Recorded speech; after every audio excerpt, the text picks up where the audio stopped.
Hello to all our dear students. Today is 3rd of August and we are going to discuss the daily Hindu newspaper analysis. So before starting the discussion, जैसा कि आपको पता है हम daily basis पे ethical terms discuss करते हैं। तो आज हमारा डिस्कशन टॉपिक है प्रोफेशनल एथिक्स।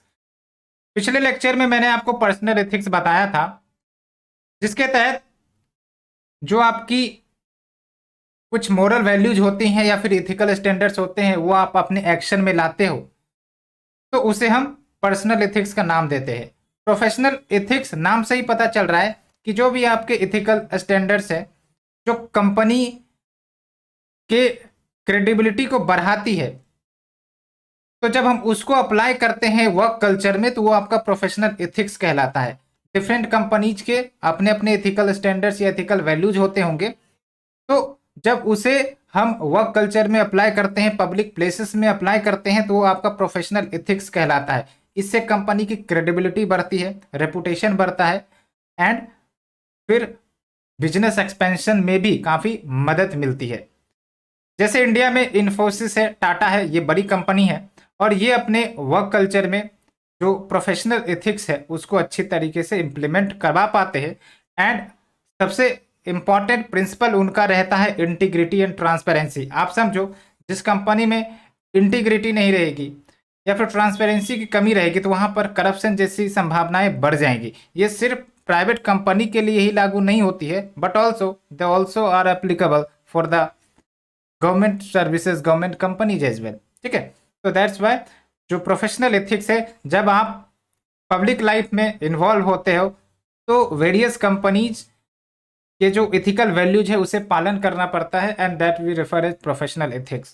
ठीक है, एंड आप हमें कुछ और सिग्निफिकेंस बता सकते हो, what are the significance for having professional ethics in a company? तो आप कमेंट सेक्शन में जरूर बताना। Now we move to the article of discussion. दो आर्टिकल आज हमें डिस्कस करने हैं। पहला आपका G20 को लेकर है। यहाँ पर हम बेसिक्स से डिस्कशन करेंगे, और बेसिक से डिस्कशन कहने का मतलब ये हुआ कि यूपीएससी के पीवाईक्यू को आप ओपन कर देखिए। प्रीलिम्स में तो रेगुलर बेसिस पे, I think year on year basis पे क्वेश्चन G20 पर आ ही रहे हैं, और मेंस पर भी इस बार आने की काफ़ी ज़्यादा संभावना है, बिकॉज इंडिया G20 की प्रेसिडेंसी को लीड कर रहा है। तो यहाँ पर हम बेसिक से एडवांस लेवल जाएंगे ताकि आपका बेसिक्स मजबूत हो जाए। ऑल्सो ये जो आपका अप्रोच है G20 का, टॉप डाउन अप्रोच इसको हम कह रहे हैं, और ये टॉप डाउन अप्रोच कहीं ना कहीं अनसक्सेसफुल है। कैसे, हम उसे आर्टिकल पर डिस्कस करेंगे। दूसरा आर्टिकल आपका डीप टेक कंपनीज के बारे में। डीप टेक कंपनीज काफ़ी महत्वपूर्ण है आने वाले समय में, और गवर्नमेंट को इस पर फोकस करने की ज़रूरत है। एंड हमारे देश में डीप टेक कंपनी का जो कल्चर है वो भी ग्रो हो रहा है। तो जानेंगे डीप टेक कंपनीज क्या है एंड किस प्रकार से ये इकोनॉमिक ग्रोथ एंड इंडस्ट्रियलाइजेशन में कंट्रीब्यूट करते हैं। तो let's move with our first article. It will be covered under GS paper 2। तो सबसे पहले हम बेसिक्स की समझते हैं ताकि आपको क्लियरिटी आ जाए। G20 बेसिक की अगर हम बात करें तो it represents inter governmental forum. इसमें आपके टोटल 19 कंट्रीज होते हैं। याद रखना है, कंट्री की संख्या 19 है, बट एक ऑर्गेनाइजेशन होती है जो कुल मिलाकर 20 हो जाते हैं। इसमें one is your European union. ठीक है, तो G7 कंट्रीज तो इसमें शामिल होते ही होते हैं, plus other countries including India, China, Russia, ये सब भी शामिल होते हैं। Also it is very important because films में इस प्रकार के डाटा पूछ लिए जाते हैं। जो आपका G20 है, it represent 60% of the world's population, 80% of the global GDP and 75% of the global trade. That represent the importance of G20 and if there is a collaboration among the member country, तो आप समझो कि कितनी ज़्यादा जो economic growth है world over में बढ़ने के चांसेस हो जाते हैं, एंड इससे आपका पॉवर्टी जैसी समस्याएं हैं वो सब भी मिनिमाइज किया जा सकेगा। जो G20 है वो आपका 1999 में फाउंड हुआ था, एंड उस समय आपका वर्ल्ड इकोनॉमिक क्राइसिस काफ़ी ज़्यादा डोमिनेंट हो गई थी, एंड इस क्राइसिस से उभरने के लिए एक विचारधारा बनी कि हमें एक ऑर्गेनाइजेशन बनाना चाहिए जो ऐसे कंसर्न्स को एड्रेस करने में सक्षम हो। लेकिन फिलहाल क्या है कि G20 का अपना कोई परमानेंट सेक्रेटेरिएट नहीं है। आप देख सकते हो जो कंट्री G20 को चेयर करता है टेम्पोररी रूप से उसका सेक्रेटेरिएट वहीं हो जाता है। जैसे अभी इंडिया चेयर कर रहा है तो जो सेक्रेटेरिएट है टेम्पोररी बेसिस पर वो इंडिया में ही है। फिर नेक्स्ट ईयर आपका ब्राज़ील होस्ट करेगा तो फिर जो सेक्रेटेरिएट है वो ब्राज़ील के पास चला जाएगा। ठीक है, तो ये होता है आपका टेम्पोररी सेक्रेटेरिएट।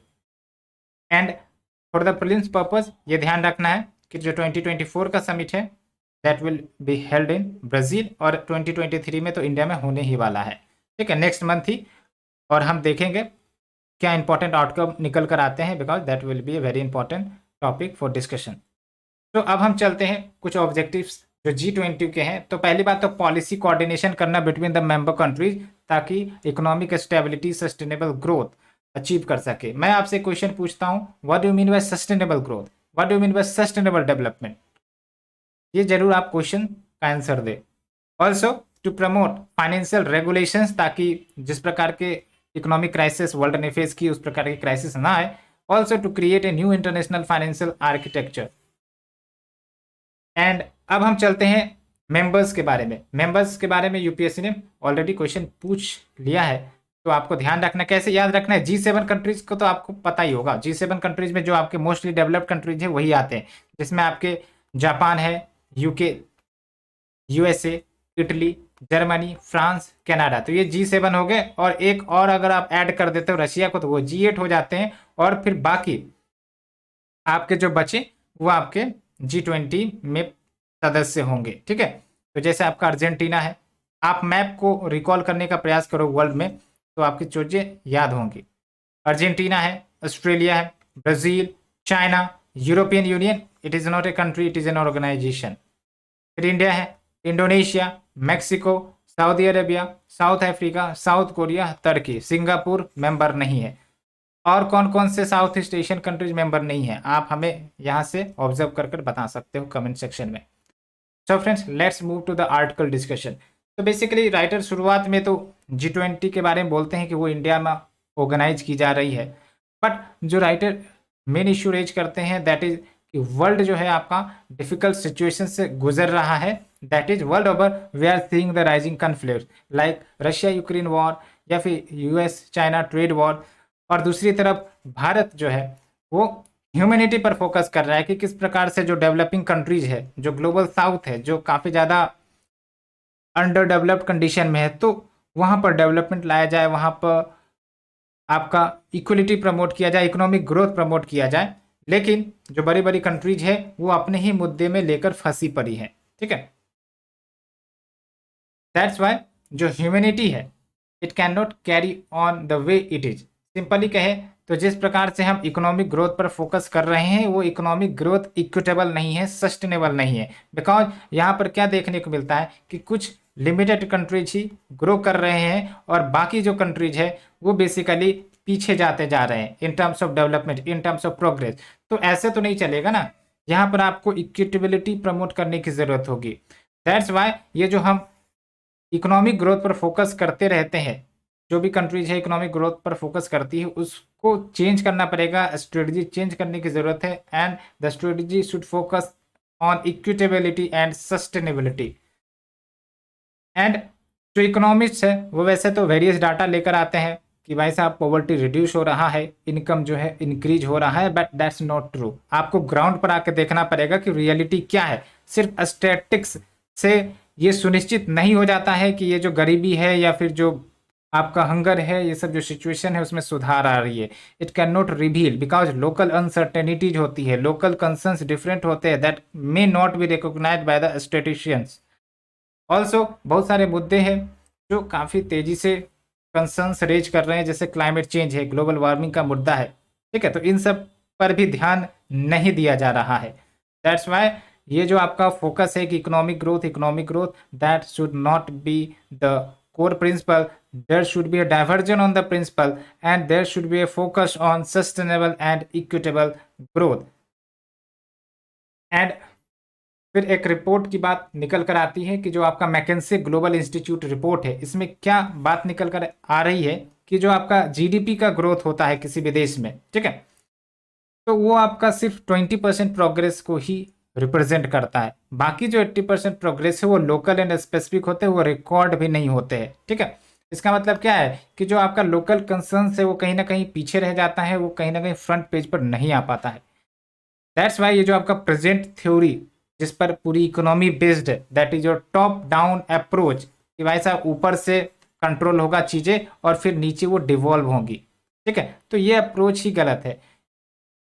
तो इसमें आपको सुधार करने की जरूरत है, बिकॉज जो कॉम्प्लेक्स सिस्टमेटिक प्रॉब्लम्स है जो हमें देखने को मिलते हैं वहां पर आपका टॉप डाउन अप्रोच काम नहीं करेगा। There will be an approach of local system solution. हमें लोकली वहां के क्या प्रॉब्लम्स है पहले तो उसे आइडेंटिफाई करना पड़ेगा और फिर जाके हमें उनके अनुसार सॉल्यूशन निकालने की जरूरत है। यानी कि बॉटम टू टॉप अप्रोच हमें फोकस करना है, rather top to bottom approach. And उसके लिए कॉपरेशंस की जरूरत है एंड कम्युनिटीज को इन्वॉल्व करने की जरूरत है, यानी कि कम्युनिटीज पार्टिसिपेशन करने की जरूरत है। फिर राइटर बोलते हैं कि जो डेमोक्रेसी है वो बेसिकली आपने भी पढ़ा होगा, is government of for and by the people. लेकिन आप समझो कि आपका गवर्नमेंट है, भले ही लोगों के द्वारा चुना गया है, लेकिन जो आपका सॉल्यूशन है वो top to bottom approach provide करता है, तो वो आपका डेमोक्रेसी नहीं कहलाएगा। क्यों? बिकॉज डेमोक्रेसी में क्या होते हैं, पीपल का जो रिप्रेजेंटेशन है वो अहमियत होता है, पीपल की बातों की वैल्यू होती है।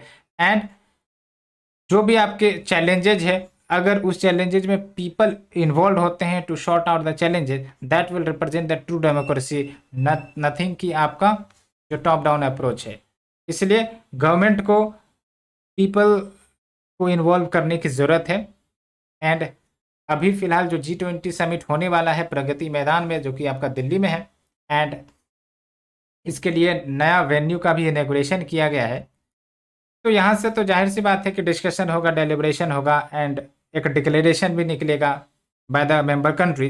बट ये मैटर नहीं करेगी, बिकॉज जब तक आपका पैराडाइम चेंज नहीं होगा तब तक आपका कोई सोल्यूशन नहीं निकलेगा। पैराडाइम चेंज मतलब क्या, कि यहाँ पर आपका जो सॉल्यूशन निकलेगा या बातें कही जाएंगी वो टॉप टू बॉटम अप्रोच होगा। लेकिन हमें चाहिए क्या, हमें बॉटम टू टॉप अप्रोच चाहिए। ऑल्सो जो व्यक्ति जो अथॉरिटी पावर में है वो अपना पावर भी छोड़ने को तैयार नहीं होंगे। तो जो डेवलप कंट्रीज है वो बेसिकली सिर्फ अपनी जो रोल है उसको पूरा कर देंगे, बट एक्चुअल में पावर डिवोल्यूशन की बात आती है तो फिर कंट्रीज उसको छोड़ने को तैयार नहीं होते हैं। एंड इसका बेस्ट एग्जांपल आपका जो यूएन की परमानेंट सीट है वो आपको रिफ्लेक्ट भी होता होगा। वे फॉरवर्ड क्या है, तो भाई साहब सॉल्यूशन जो है वो आपका बॉटम टू टॉप अप्रोच होना चाहिए and it should come from the peripheries of the power system, जहां पर जो मूवमेंट्स हैं on the ground in India and around the world उसको इन्वॉल्व करने की ज़रूरत है। तो फ्रेंड्स ये हमने आर्टिकल डिस्कस किया। Let's move to our second article.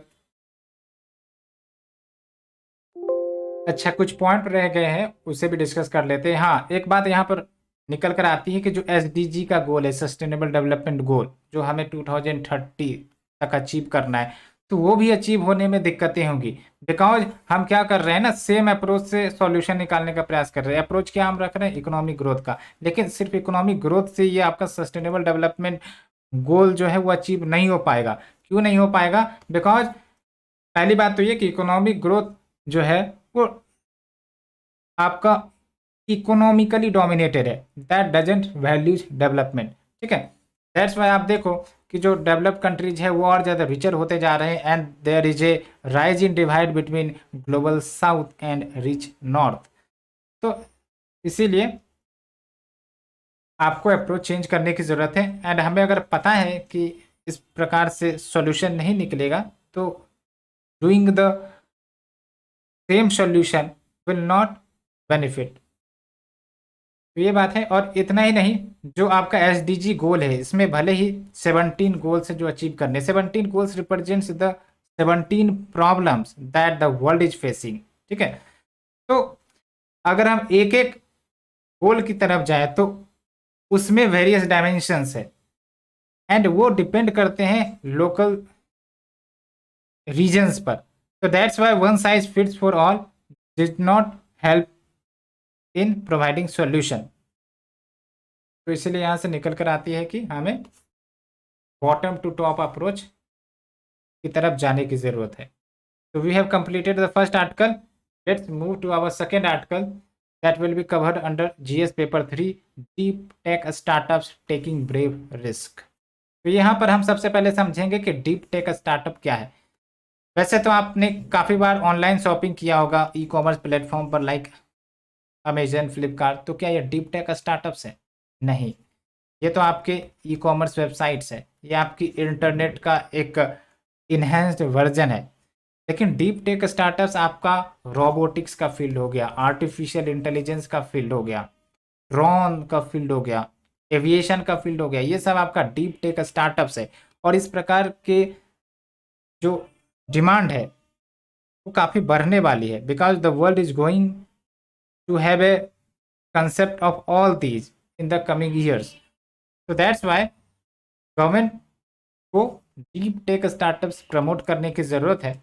And वैसे तो गवर्नमेंट ऑफ इंडिया ने 2014 के बाद से आपका इंडस्ट्रियलाइजेशन पर काफ़ी ज़्यादा फोकस किया था। Startup India, stand up India, इस प्रकार की योजनाएं भी लाई थी और उसका पॉजिटिव परिणाम भी हुआ। जैसे आपका स्टार्टअप बूम हमें देखने को मिला with in the framework of 10 years, and काफ़ी यंग एंटरप्रेन्योर्स मोबिलाइज किए गए एंड नए नए इनोवेटिव स्टार्टअप्स को स्टार्टअप किया गया। जैसे आप देख लो ना, एडटेक सेक्टर में न जाने कितने स्टार्टअप्स ओपन किए गए और नई नई टेक्नोलॉजी के साथ एजुकेशनल पैटर्न या फिर वे ऑफ एजुकेशन उसको चेंज करने का प्रयास किया गया।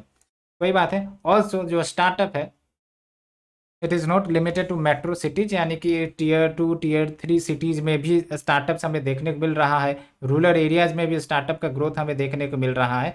एंड अगर एक डाटा की बात करें तो there are more than 1 lakh startups recognised by the government and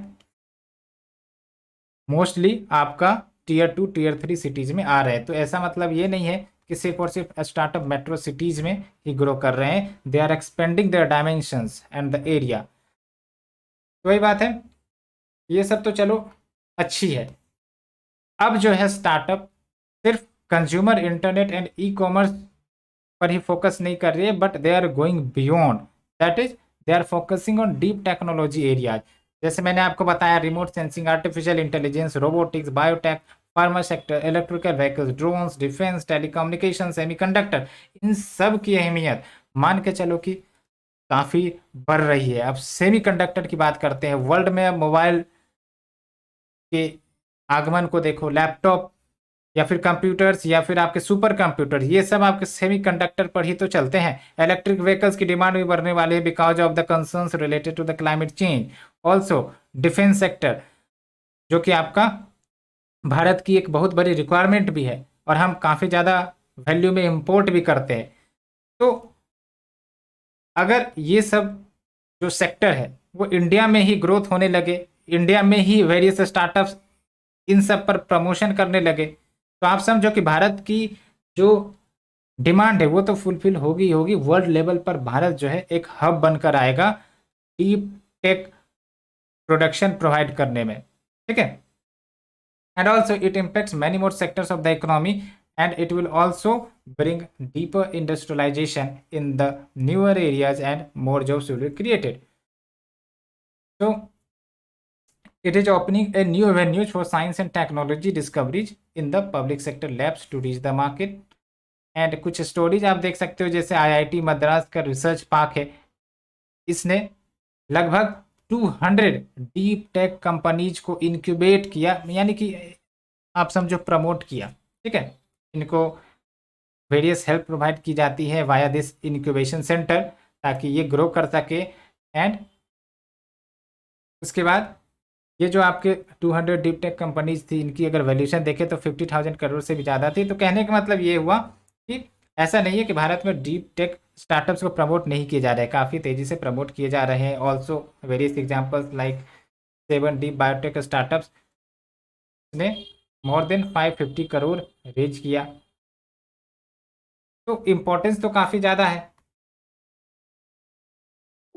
specifically कहें तो आज अगर भारत को न्यू कैपेबिलिटीज़ बनाने की ज़रूरत है, बिल्ड करने की ज़रूरत है, तो फिर डीप टेक स्टार्टअप पर फोकस करना पड़ेगा। और भारत ने काफ़ी सारे प्रोग्राम्स भी लाए हैं इसके लिए, बट बहुत सारे सेक्टर में तो ये ग्रो नहीं कर पाया। लेकिन स्पेसिफिकली अगर हम बोले तो स्पेस एंड डिफेंस सेक्टर में ये जो आपके स्टार्टअप प्रोग्राम है वो सफल भी हुए। जैसे आपका डिफेंस सेक्टर में बहुत सारे indigenous defence products like rifles and the aerospace related materials बनाए जा रहे हैं। साथ ही साथ स्पेस सेक्टर में आप देख सकते हो भारत का आपका GSLV Mark 3 है, PSLV है, ये सब रिप्रेजेंट करता है आपका इंडियन इनोवेशन। तो जो इंडस्ट्रीज हैं, बड़ी बड़ी इंडस्ट्रीज, उनको भी पता है कि हाँ ये सेक्टर में काफ़ी ज़्यादा ग्रोथ होने वाला है। तो दैट्स वाई बड़े बड़े जो कंपनीज है भारत में वो भी इन्वेस्ट कर रहे हैं डीप टेक स्टार्टअप्स में, एंड जो आपके टेक्नोलॉजीज है उसको भी परचेज करने का प्रयास कर रहे हैं। जैसे एग्जांपल दिया जाता है हमारे देश में जो कंपनी है Tata as well as Reliance, ये सब स्टार्टअप कंपनीज को एक्वायर कर रही हैं, प्रमोट कर रही है, ताकि डीप टेक का जो ग्रोथ है वो हो सके एंड काफ़ी बेनिफिट भी होने वाली है इकोनॉमी को। एग्जांपल जैसे आप देखो टाटा और वो जो स्टार्टअप है आपका संख्य एंड तेजस नेटवर्क, उनको बाय कर रहे हैं। फिर रिलायंस का आप देख लो, पैराडियन एंड हीरो मोटर्स, उनके शेयर्स बाय करने का प्रयास कर रहे हैं। एंड वही बात है, गवर्नमेंट को भी कहीं ना कहीं सपोर्ट करने की ज़रूरत है, गवर्नमेंट सपोर्ट कर भी रही है। और क्या सॉल्यूशन किए जाने चाहिए कि डीप टेक स्टार्टअप हमारे देश में प्रमोट हो। तो एक तो ये है कि हमने स्टार्टअप 1.0 लेकर आया स्टार्टअप इंडिया, ठीक है। तो अब थोड़ा सा हमें शिफ्ट करने की ज़रूरत है, we need to move to the startup India 2.0, जहाँ पर गवर्नमेंट सपोर्ट करे डीप टेक स्टार्टअप को। लाइक जो आपके डीप टेक स्टार्टअप्स है उसमें जो गवर्नमेंट फाइनेंशियल हेल्प प्रोवाइड करती है तो उनको ज़्यादा प्रोवाइड करे। साथ ही साथ जो इंडस्ट्रीज है उनको भी फंड इंक्रीज करने की ज़रूरत है, specifically in the research related to the deep tech startups, ठीक है। ऑल्सो एक और इम्पॉर्टेंट बात है कि भले ही हमने प्रोडक्ट बनाया, स्टार्टअप्स ने प्रोडक्ट बनाया, लेकिन लेट से कि स्टार्टअप का प्रोडक्ट नहीं बिकेगा तो वो भी तो एक चैलेंजिंग होगी। दैट्स वाई एक ऐसा भी प्रोविजन लाने की ज़रूरत है गवर्नमेंट को जहाँ पर आपका मास प्रोक्योरमेंट हो इंडिजिनियसली डेवलप टेक्नोलॉजी का। कि मैंने एक लेट से कि रोबोट बनाया, ठीक है, अब बना तो दिया लेकिन इसकी मार्केटिंग हो ही नहीं रही है, कोई इसे खरीद ही नहीं रहे। तो इससे क्या होगा कि स्टार्टअप्स ग्रो नहीं कर पाएंगे।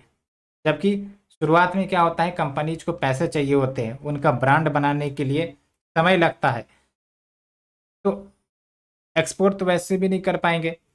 तो शुरुआत में कहीं ना कहीं जो गवर्नमेंट है उनको मास प्रोक्योरमेंट करने की ज़रूरत होगी। लाइक डिफेंस सेक्टर में ड्रोन बनाया गया तो ड्रोन को वो प्रोक्यूर कर सकते हैं, ठीक है, और वो हुआ भी है। डिफेंस के सेक्टर में हमने एग्जाम्पल भी देखा, ठीक है। तो ये है। एंड जो स्टार्टअप इंडिया 2.0 है, इस योजना के तहत जो हमारे एंटरप्रेन्योर्स है उनको बढ़ावा देने की ज़रूरत है, ताकि हम इंडस्ट्रियल एंड पब्लिक कैपेबिलिटीज बढ़ा सके भारत की। तो ये आपका बेसिक आर्टिकल्स हमने डिस्कस किया, होप यू अंडरस्टूड। तो आज के लिए इतना friends, we will move for the next discussion. Thank you very much.